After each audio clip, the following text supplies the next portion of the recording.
Now we shall be looking to find out the magnetic flux density on the perpendicular bisector due to a bar magnet or a magnetic dipole. So over here, now let us check that, say, the dipole, the magnetic dipole of the bar magnet is kept like this.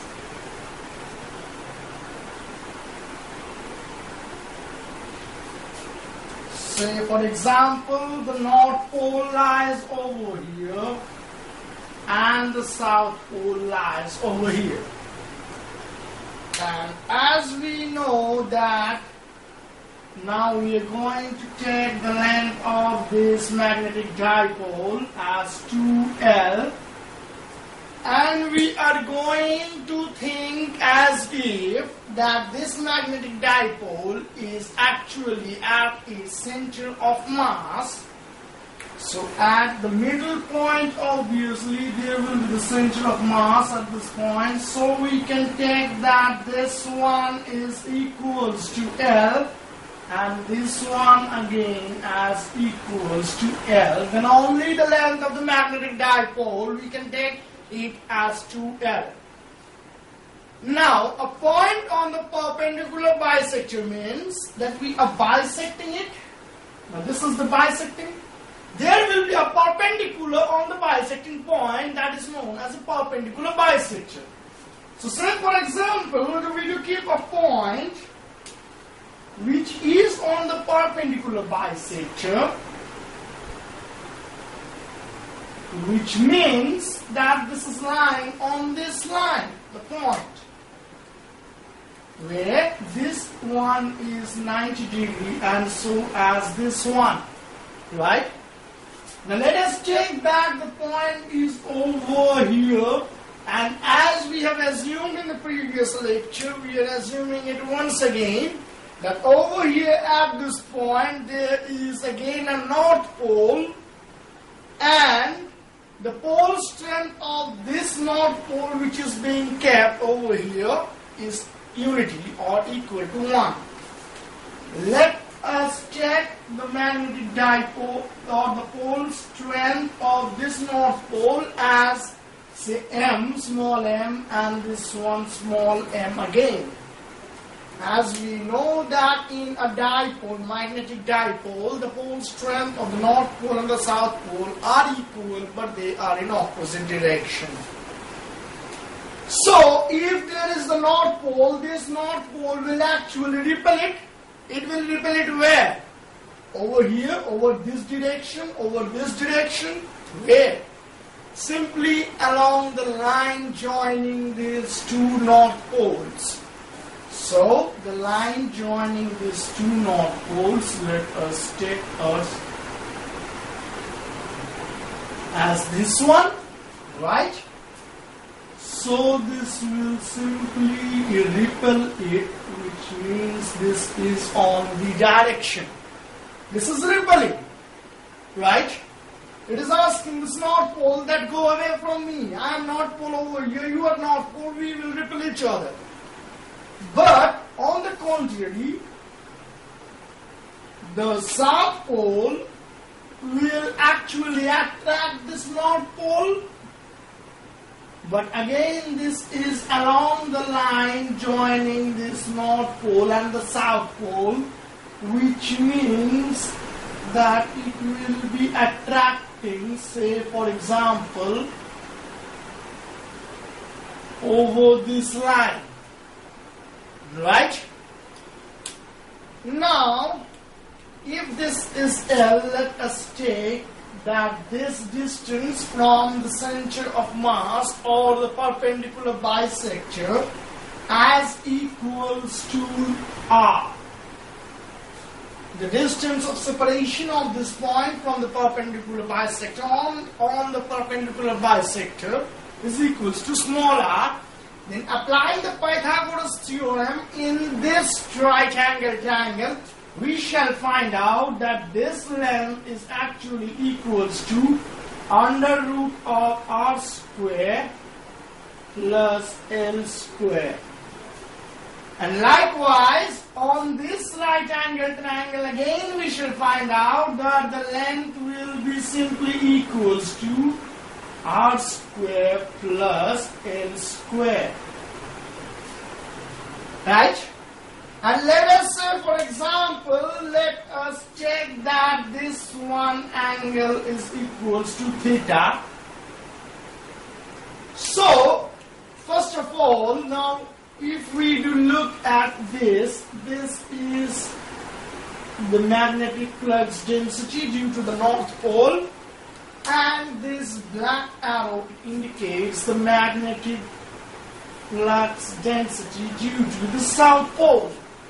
Right? Now, they are on such, like they are along such a direction that we need again for the help of vector addition. The vector addition, it says, first of all, if you are not getting two vectors along the same line, which means that they are not parallel vectors, obviously we have to go for the vector addition, right? And for the vector addition, we for this case can go for the vector addition that is a parallelogram law. We shall draw a line like this and again a line like this, so we shall be finding a line over in this direction. As we know from the vectors that if they are actually inclined like this, the part forming the acute angle, because this is the acute angle and this is the obtuse angle, or we can say that the part having the least angle will actually have the resultant, right? In this perspective, we can draw, say for example, this one as BS, and say for example, this one as BN. So the vector addition, it will actually mean that the resultant would be along the diagonal. Right? Now observe closely that if this angle is theta, first of all, we do not know that whether this line and this line, they are actually parallel or not. Right? But if we wish to find out this Bn resolved into like rectangular components, we shall be finding out that this one is BNV or BN vertical, and this one be the BNH or the BN horizontal.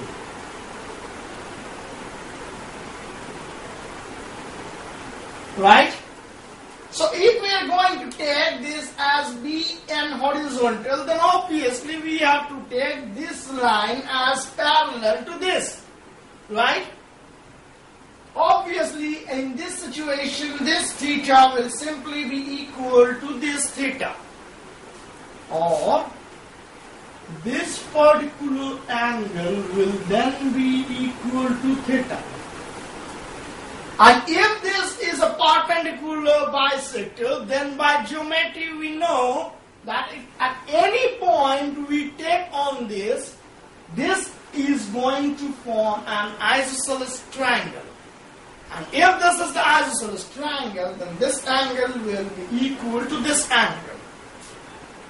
So this will be theta.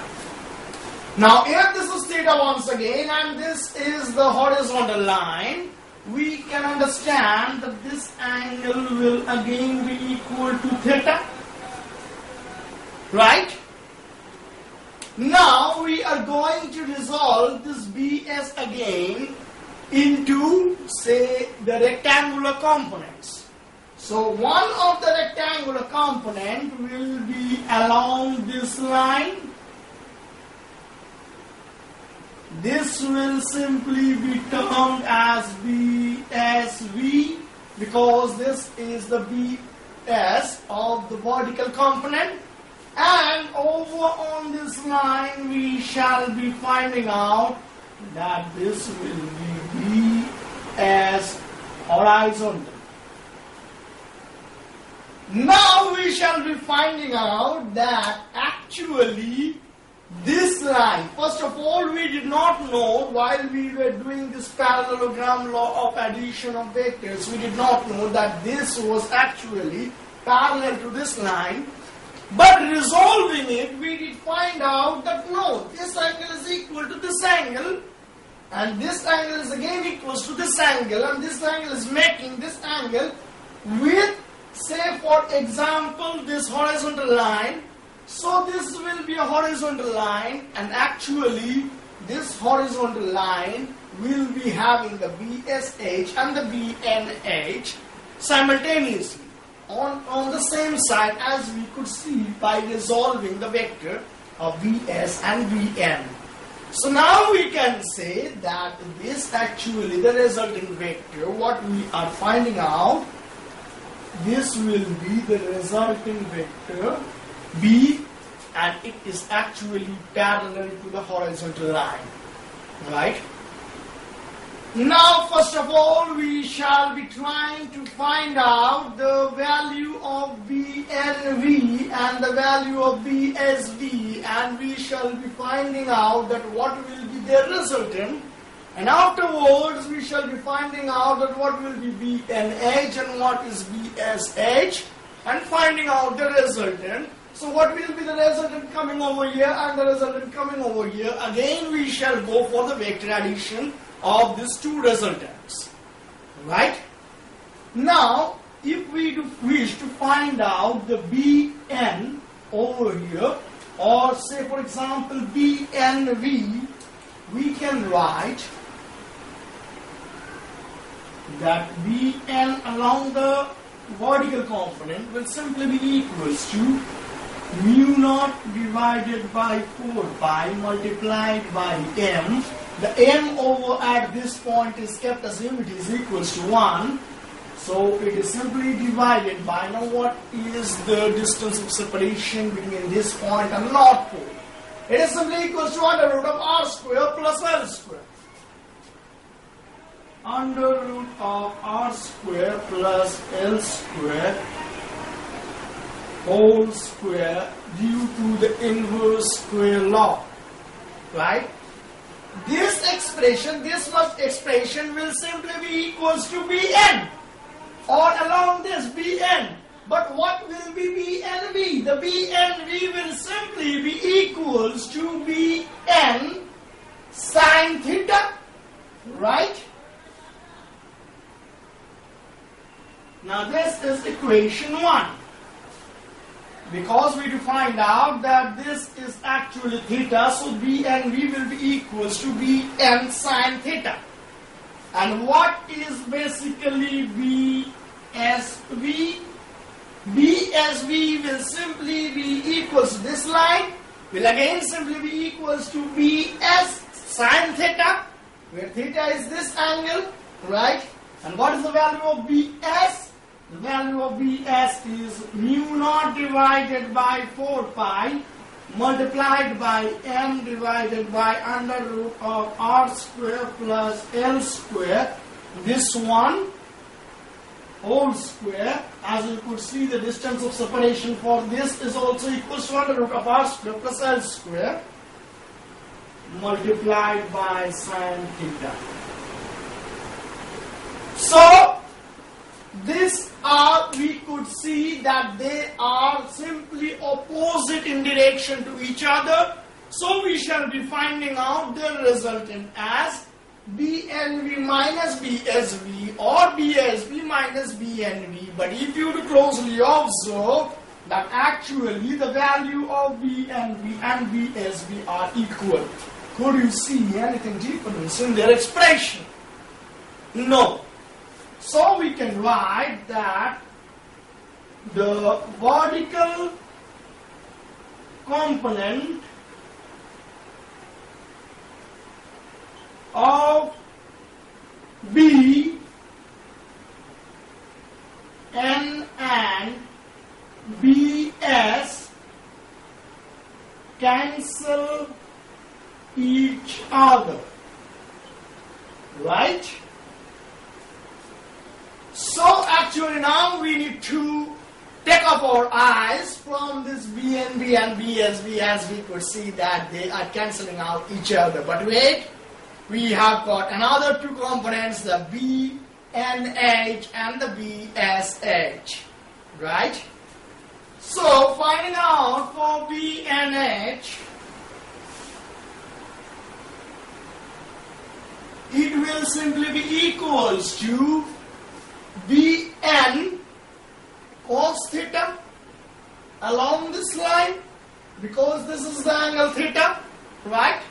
Now what is the value of Pn? This is simply equals to mu naught divided by 4 pi multiplied by m divided by under root of r square plus l square within bracket multiplied by, this is the value of Bn, right? And multiplied by cos theta, it will fetch us this equation. So this will be, say for example, the third equation which we get. We are seeing that the first two equation actually cancels out. Now the third equation, and now we shall be looking for BSH. The value of BSH in magnitude will simply be equals to BS, this one BS cos theta along this line, because this is the angle theta between this line and the BS. So we shall be finding out the BSH as equals to mu naught divided by 4 pi multiplied by the pole strength, that is m, divided by the pole strength over here is 1, divided by the distance of separation, that is equals to under root of r square plus l square whole square. And this is basically BS, so the BSH, as we have known that this will be equals to BS cos theta. So the BSH will be, the expression shall look like this. Now it may be noted that actually the BNH and the BSH are along the same direction, right? And it also may be noted that the expression of the numerical value of BNH on the BSH, the magnitude is same as you could see over here from equation 3 and 4. So if they are along the same direction and if they have the same magnitude, then as per the vector law of addition, this one B will be equals to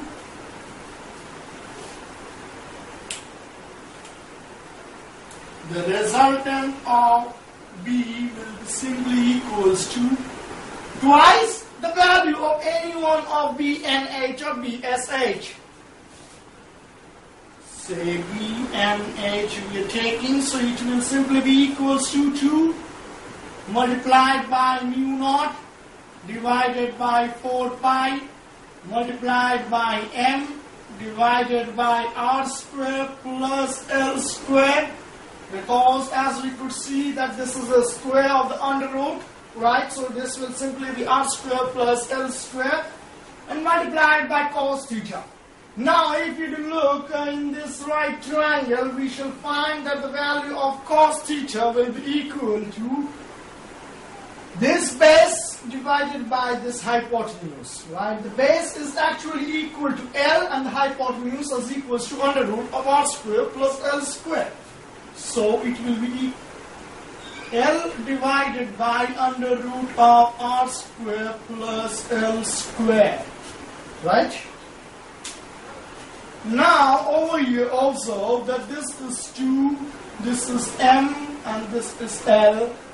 We know that the magnetic dipole moment, that is capital M, will be equals to m multiplied by the length of this magnetic dipole, which in this case is equals to 2L. So this is M, this is 2, this is L, so we can replace this as capital M, or the magnetic dipole moment. So we must take this resultant of B, because there is the resultant of B, NV and BSB simply equals to 0. So the entire resultant of BN and BS will simply be the resultant of BSH and the BNH. So this B will be equals to now mu naught divided by 4 pi multiplied by capital M, where capital M is the magnetic dipole moment, divided by R square plus L square to the power 3 by 2. Because over here we could write that is under root of R square plus L square whole square. So this will be, this multiplied by this will be R square plus L square to the power 3 by 2. So we have got the expression for the magnetic flux density at a point lying on the perpendicular bisector of this magnetic dipole or the bar magnet. But if for now it is said that, for example, if this R, small r, is very greater than L, which means that this point is far away as compared to the length of this one or length of this one, right? So at that particular time we can write the magnetic flux density as equals to mu naught divided by 4 pi multiplied by M divided by, we can put now L as equals to 0, so this will be R square to the power 3 by 2, or simply equals to R cube. So this gives us the expression for the magnetic flux density at a point on the perpendicular bisector, when actually this R is much larger than this L. Now if we could recall about what is the magnetic flux density being observed on any, say for example on the axial line, right? At that time, this is basically B on the perpendicular bisector, and we did observe that B on axial line, on axis, was equals to mu naught divided by 4 pi multiplied by 2 of capital M divided by R cube. Now observe over there that this term mu naught by 4 pi multiplied by M divided by R cube is same over here. Simply it is that 2 is extra, right? So we can deduce the expression like as the B at the axis will simply be equals to 2 times the B on the perpendicular bisector, provided that R from the middle point at this instance and R from the middle point on the coaxis or the axis line remains the same. Because see over here, this is about R cube and this is about R cube. If we change the values of R for these two occasions, this will not hold. So this relation actually holds when actually we know that the value of R in both the given situations are same. Now there are two things to observe which actually will explain the important properties of a bar magnet or a magnetic dipole. Closely observe over here that while we were discussing about on the axis, right, at that time we saw that here is the North Pole, here is the South Pole, and the B of the North Pole actually won in that situation. So the B was going like this, right? So for example, if we do take the instances, we will see that if it is like this a bar magnet, and again a bar magnet like this, we observe that if a point is being kept over here, the magnetic flux density over this side will win and it will go like this. Provided this is the North Pole, this is the North Pole and this is the South Pole. The observation point is being assumed as the North Pole. Now observe again, for the same magnetic dipole or the bar magnet with this North Pole and the South Pole as such, we will observe that if an assumed North Pole is being kept over here, it will be attracted and this will be attracted towards like this, right? As it was told that this point is nearer to the North Pole, so the effect of this pole will be having higher. So if this point is being assumed as North Pole, this North Pole effect will be higher as that of the South Pole. So it will repel. Now if this is the North Pole affection of this one point will not be that much as compared to the effect of this South Pole over the North Pole, which is being kept at this particular point, right? So we shall see that the magnetic flux density is on this direction and on this direction. It says that the magnetic, that like this, they are what? This magnetic flux density. This gives a direction of what? The magnetic lines of force or the magnetic fields.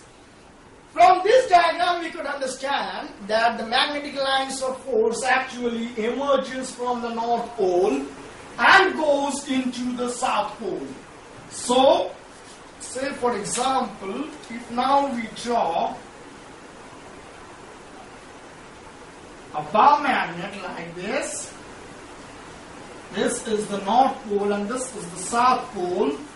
We can see this is going out of the North Pole. So we can say that the magnetic lines of force are like this. They are going out from the north. And they are coming into south, as we could see. So this is the main reason why it is told that the magnetic lines of force emerges from the North Pole and it goes into the South Pole. Now another thing to observe, say for example, if you do clearly see this scenario on the perpendicular bisector, which means a point like over here, you will see that the line of this B, the direction of this resultant of B is actually along from north to south. In case if you tilt this, likewise, here comes north, here comes south, so the north, it will be BNH will be in this direction, BSH will be in this direction, and the resultant will be in this direction. So again we will see that the north is over here, south is over here, so the actual resultant is going in this direction. So it will simply be opposite. So, in any point over here, we shall be observing like this is going in this direction. And over here also, if a point happens, we will see that it is going in the opposite direction. Right? Which means that actually these lines are now getting closed. These lines are now getting closed like this, right? Now a very important characteristics again is that, like why it is said that the magnetic lines of force are actually attract near their faces or their poles, but they repel sideways, which means that they are denser over in this region or in this region as compared to these regions. Why it is told like this? See for example over here, if you do observe closely, you will see that the BNV and the BSV, they are actually cancelling out, but for the time being, if you do see, you will observe that BNV is going in this direction And if you do observe like this, you will be seeing BSV going in this direction. So they will be actually cancelling out at this direction, in these points, right? Which means they are actually repelling each other. So that is the reason why it is told, say for example, this one, like this. And if we take, say for example, another line, this will be, say for example, like this. So now we can understand that why it is said that the magnetic lines of force, they emerge from the North Pole and they actually comes into the South Pole, and why they attract each other along their poles and why they repel along sideways. Now the repulsion along sideways, they could actually be understood much more better when we discuss about that how we can treat a solenoid as a bar magnet or a magnetic dipole, right? So in the subsequent lecture now, we shall be going to understand that why the bar magnet, like how a bar magnet could be treated as a solenoid and how the solenoid can actually act as a bar magnet, right? And over here, another one important characteristic is this. The B at the axis is actually twice than the B at the perpendicular bisector. Observe, these are the B along the axis. And their value is greater, twice than that of the B at the perpendicular bisector. So, this is the area of on the axis where the amount of B is greater in magnitude, and this is the area where we know as on the perpendicular bisector the magnitude of B is lesser for the same amount of R or the same distance of separation. This may also be regarded as one of the vital points that why these magnetic lines of force repel along sideways, right? Thank you.